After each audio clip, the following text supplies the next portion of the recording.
Hey guys! Isang mapagpalang araw po sa ating lahat. Starting this day, ang Tito Ver TV ay magkaroon ng 1 week, 1 minute devotional about forgiveness o pagpapatawad. Kaya keep tuned daily in my channel. Day 1, Devotional on Forgiveness. Naranasan mo na bang masaktan ng kaibigan o pamilya mo? Ang sakit, di ba? Pero ang tanong, kaya mo bang magpatawad? Sabi sa Colossus chapter 3 verse 13, magpasensya kayo sa isa't isa.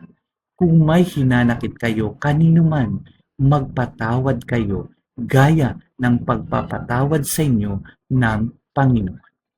Alam mo, kapag nagtatago ka ng tampo o galit, para kang may backpack na puno ng bato.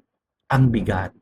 Pero kapag pinili mong magpatawad, para kang nagtatanggal ng bigat sa puso. Ang gaan ng pakiramdam. Forgiveness is like removing stones from your backpack. Habang nagpapatawad ka, gumagaan ang pakiramdam mo.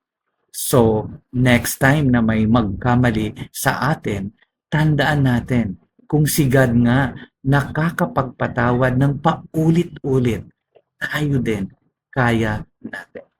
Manalangin tayo. Lord, turuan niyo po akong maging mapagpatawad gaya ninyo. Palambutin niyo ang puso ko. In Jesus' name, Amen.